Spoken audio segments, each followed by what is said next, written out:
Hey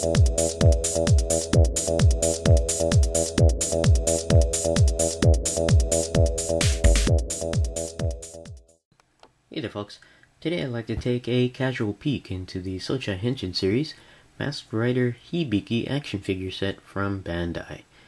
I don't know when this set was first available, but there's dating on the package to indicate that it may have been first available at retail around the year 2005. And this set sold at Japanese retail for about $20. I got this set in the beginning of 2014 when I purchased it from a shop called Cards and Comics Collectibles, and I purchased this for $20. Taking a look at the Hibiki figure and the packaging here, you can see the figure over here of Hibiki, the main character from the show Masked Rider Hibiki, or it's debatable whether he is a main character, because from what I've heard and read that the show centers around the characters around the Hibiki character, so it's debatable whether he is considered the main character, but I believe he's the main writer on that show. And which is a what seems to be a musical themed Masked Rider or Kamen Rider show. And you can see the figure in the typical Souchaku Henshin series packaging of its time, with the split of the window of the figure here and artwork on the other side. And it's framed very nicely. You have a nice artwork here of the Hibiki mask over here. Probably the show logo, I'm guessing, over here in the top corner. And you can also see the accessories through the window here of all the accessories to equip the Hibiki figure. And here down below we have more information, Souchaku Henshin series, and the set number GD79. And I believe this says Masked Rider Hibiki over here. And you got the Bandai logo down in the corner there. And at the top of the box, you have both a peg hole here to hang off a peg. Again, the Souchaku Henshin series logo over here. And here you have more information about the Souchaku Henshin series and the name of the set, Masked Rider Hibiki. And what's cool here is this nice graphic. I believe this is on the front of the helmet or mask of Hibiki. Very nice design there. On the side of the box we have the Hibiki figure and a couple poses there. And more set information down below that. And on the other side you have more poses of the figure. And again, more information. Down here you have a lot of print in, I believe, Japanese. There. And it looks like a graphical warning for not to be used by small kids, I think, due to the small parts, danger of swallowing. There. Here we have the back of the packaging with a lot more pictures of the Hibiki figure in different poses, and a lot of print in Japanese here, and I can't not read.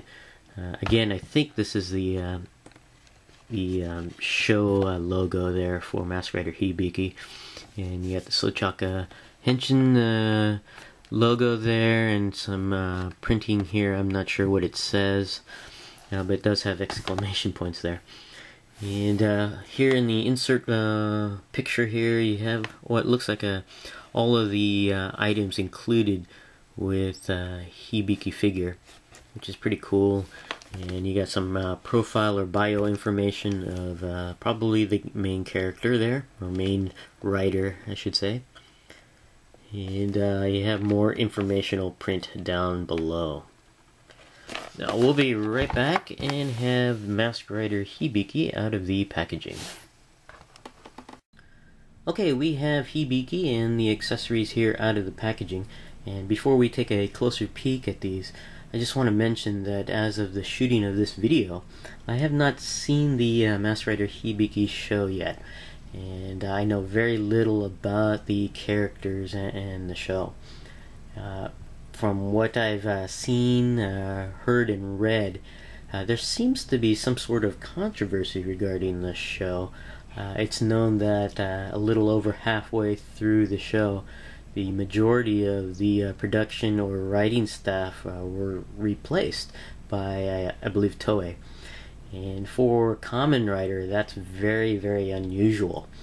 And since the staff was replaced, there was also, I guess, rumors and knowledge of that there were problems during the production, even or delays, and there were problems and delays up to the filming of the last episode of the show, so which is quite interesting.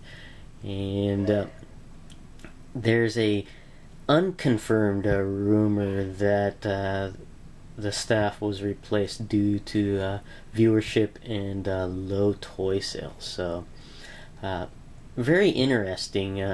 And if from the clips I've seen, it's a very interesting show as well. Music themed, a lot of it, the majority of it is based on music and musical instruments, and very interesting. And I have the shows downloaded, and I do want to watch it at some point in the future. But very interesting show and character. Now let's go ahead and take a closer peek at what we have here. And we're going to go ahead and take a look at the accessories first. And what we have here, we'll start with this, is the, I guess, usage and parts sheet that come with most toys from Bandai. And you could see here a lot of it in Japanese print on there, but from what we can see visually, we have the figure and all of the parts included in the set here, and how to use all of the accessory parts, like equipping the figure with the armor pieces, the mask, and the little buckle thing, and also all of the weapon and utility accessories as well, which is pretty interesting. And what we have here is a sticker sheet, which can be applied to these what look like discs. I'm not sure if these are compact discs, maybe musical CDs, or maybe capture devices, I don't know, to capture the monsters in the show. But you can see the sticker here. There's 2 stickers for each disc, and we have 3 discs here. And they can apply to both faces of the disc there. And you can see through the glare that the center of each of the stickers can be punched out, so they can be applied to these here. And these are the discs, and pretty interesting. They're made of a very hard plastic there, and have a metallic silver finish to it. Now, I don't plan to apply the stickers right away. I may do so in the future, but not at this point. But those are the stickers there. Actually, I got that upside down. There we go. Next thing we'll take a look at is this piece here. And this is basically the holster for the discs. You basically take this peg here and apply it to the side belt area of the figure, and then this peg here you stack the discs to. Let me just get this out of the way here. And you can see the peg there is a little bit longer to accommodate the 3 discs that you can stack onto there. So that's pretty interesting. And let me just show this, which I pulled out earlier. I'm not sure if I have this upside down or right side up, but from what I can tell, I think I have this in the proper position. If I don't, forgive me. But this is a nice little backing board that was included in the set, and just has a nice design graphic. I like how they include these instead of having a plain silver backing card that comes with other sets. So pretty neat. Next thing, we'll take a look at our, I guess the main, I don't know if you can call it weapon accessory, or just a utility accessory, but these are the drumsticks that Hibiki uses when he, I guess, battles monsters. And it's actually pretty interesting. It's got some nice detail to them. It's made of a softer rubberized type plastic. You can see you can bend it here and there, but it's got some nice sculpting going on. You can see the handle here, a ring area to apply the fingers through, and then you have here at the end of the drumsticks a nice design graphic going on. Pretty neat, and you have some nice sculpting going on here as well. And you can see the other stick here. Now, you can also see the other end of the drumstick here. It's actually kind of cool. And these pair of sticks are actually unique. If you look at the head or the end of these drumsticks, there are faces sculpted into them. And they are different. And according to the instructions, one of the drumsticks goes with one set of hands, and I don't know if you can see it on the video, but this one here has a closed mouth face on the sculpt, while this one has an open mouth face on the sculpt. And according to the instructions, the one with the open face here goes with the left hand of the figure, while the closed mouthed face goes with the right hand of the figure. So these sticks are actually unique, so that's actually kind of cool. Next thing we'll take a look at here is the buckle of the figure. And from one clip I've seen of the show, these are actually detachable. They actually remove them from their belt, and I think they capture the or seal the monsters they battle, and that's actually kind of neat. And you can see the sculpting detail on this and the paint detail. It's actually quite cool. Oops, and quite small, so you have to be careful not to lose that. And it's actually quite nice. And I believe this is made of die-cast metal, if I'm not mistaken, on there, which is actually kind of cool on there. Next thing we'll take a look at are some of the armor pieces, and there are 4 pieces of to the main armor. You have these 2 pieces here, which are pretty interesting. They go underneath the arms around the torso area of the figure, and these are made of die-cast metal as well. And you can see the sculpting detail on this is actually quite nice. And let me just adjust this a little bit, and we'll take a look at the other 2 pieces of armor, if you can call them armor. They're very small, so I don't know if you actually consider them armor. But these go on the front and back of the torso area. I believe this is the front, and this goes to the back. And these are made of die-cast metal as well. And it's a very nice sculpting. This majority in silver and some black paint applied in some areas of the armor there. Pretty neat. And we have here the mask or helmet for Hibiki, which is pretty cool. You can see the detail on this is very nice.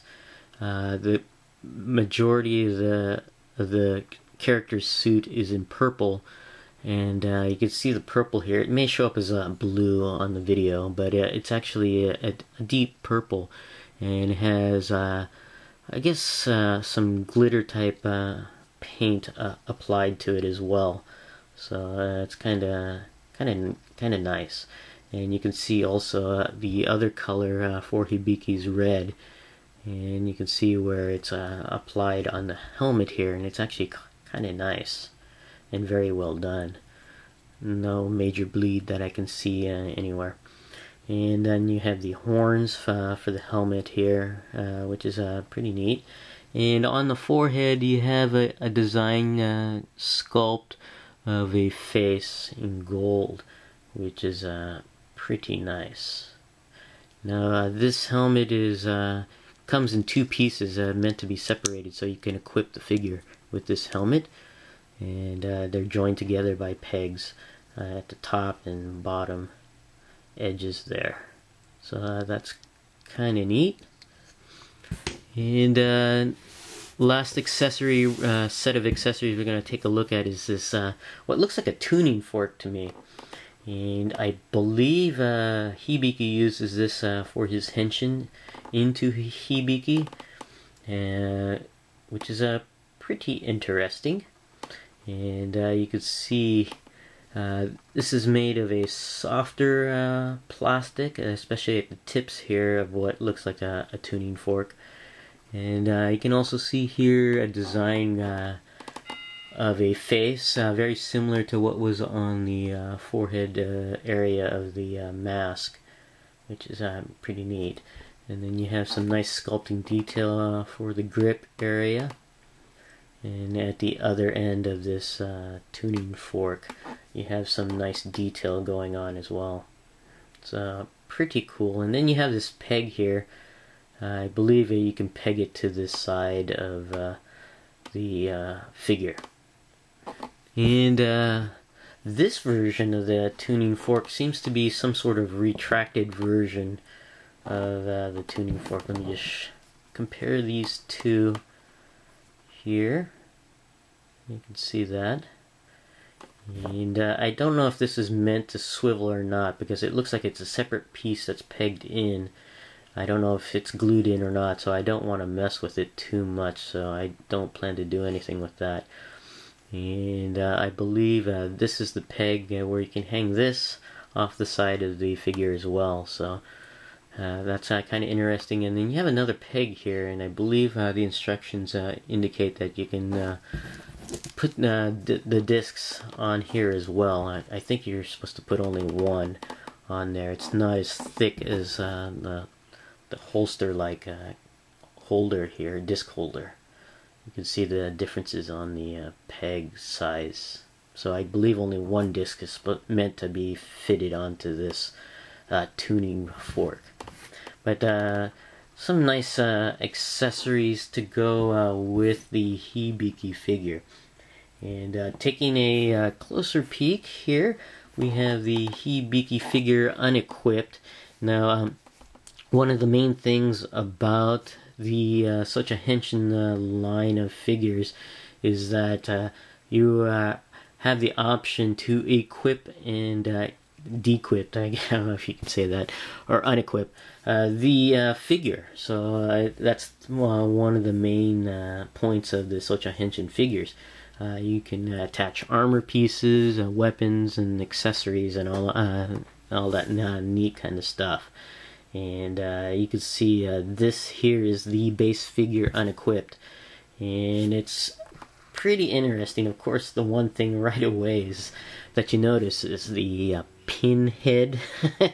Very small head compared to the rest of the body, and I think that's because when the Souchaku Henshin figures are designed, they designed it around the helmet. So the helmet is more in scale with the figure than the actual head. And I think the head was meant to be fitted around the helmet. So because of the thickness of the materials used for the helmet, they had to compensate with the head. and it becomes much smaller in proportion to the rest of the figure. And obviously I plan to just have the figure equipped with the helmet for the majority of time that I have this figure displayed or played with. And so I don't have a problem with the tiny little head, in that I will probably never have it displayed that way. So, but looking at some of the details of that head, very small. It's got some details in the hair sculpt there and the eyes, rather bug-like looking eyes there. But it looks pretty funny, and that goes with the majority of the Souchaku Henshin series of figures. This tiny little pinhead to go with the body. But looking at the rest of the base figure here, you can see on the video it's showing up as blue, unfortunately, but when you look at it in person, it's actually a very deep purple, and actually different shades of purple, and it's actually kind of neat. You can see the different shades on the video, the darker shade being on the shoulders, the mid-torso, and the belt area, and parts of the leg, where it looks like it's sculpted armor there. But it's purple, and this one on the armored area is very deep purple, and like the helmet, it has this glitter-like type of application to the paint, and it's actually kind of nice. I'm not sure if you can actually see it on the video, but it's there, and it's actually makes it look almost like pearlescent type of purple on there. And looking at some of the sculpting of the figure there, it's actually kind of neat. You can see some sculpting of armor on there, in addition to the equipable armor there, and it's actually kind of nice. And on the back there, you get some screw driver holes, screw holes, and more sculpting there, which is kind of neat. And then here on the arms, you have some gloves that are sculpted and painted a different color, and the other color for Hibiki being red besides purple. And especially on the wrist area, you have some nice sculpting going, and some nice paint application there. And you have the hands here, a little bit larger than the rest of the figure scale-wise on there. And I think this is really sculpted this way for the ability to wield his accessories and weapons. And taking a look at the belt area here, you can see some nice sculpting and painting going on here. The belt and the loincloth area type of the figure is painted in leather-like brown. You got some stitching sculpting going on there, and what looks like some metallic paint there to surround the buckle area, which is actually kind of interesting. Mine seems to have a bit of a paint slop right about here. Some brown got on there. Maybe I might be able to chip that away or scratch that off. And looking down to the lower half of the figure, you could see the legs here. They have armor pieces sculpted into it. And then you have some paint as well. You got that deep purple here. And what looks to be black on the knee guards, kneecaps area. And then you have the lower half of the leg with the boot area. It's not really a boot, but the rest of his legging armor goes down to the ankle. And you can see, like the wrist, you have that nice sculpt and paint being applied there.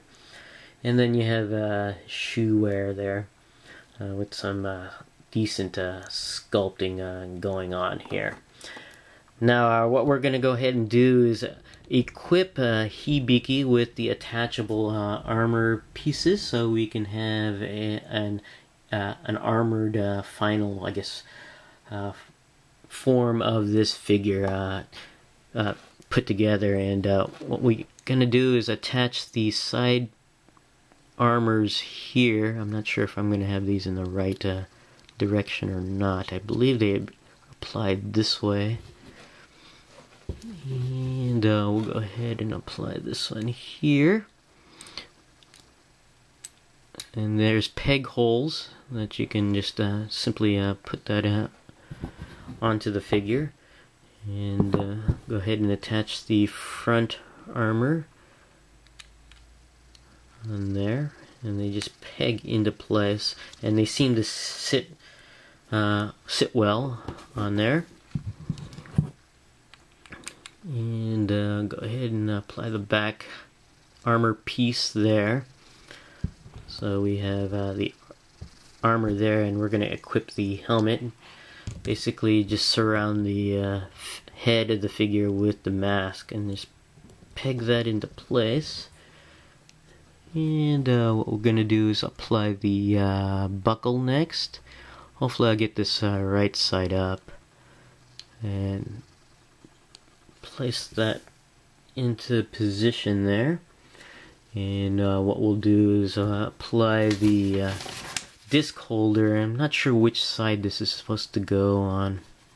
It looks like the figure's left side.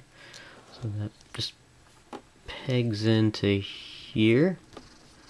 It has a nice tight fit. And we'll apply the tuning fork. We'll just do the extended version of the tuning fork on the right side. It doesn't seem to fit very well. Let me do this. I may have to do this off screen. Okay, my apologies there. The retracted version of the tuning fork was meant to be applied to the side, not the extended version, and that's entirely my goof there. The peg on the extended version is to hold one disc, just like the end of that handle there. So I was just not paying attention. Now to equip the drumsticks for the figure, we got to make sure we have the right drumstick for the right hand, or correct hand I should say. And of course the open mouth version goes with the left hand, which we will apply here. We just got to check the face of the drumstick there. And the fingers are separated in two places on the hand here. You have hinged fingers there. And the ring is supposed to be inserted into the top two fingers, or the pointing finger and the index finger and middle finger there, secured into place and held down just like that. And we'll do this with the other drumstick. Fit the ring onto the finger, and then close the other fingers around the handles there. And what we have here is an equipped Hibiki figure, and it's pretty decent. The armor pieces at the torso are a little small, but you can see that they're applied on the torso there, around up and around the torso. And then we have the buckle attached to the figure, and of course the accessories here. No, I don't have the discs hanging off the accessories, so I'll just do that at another time. But we're going to go ahead and go over the articulation of an equipped Hibiki here.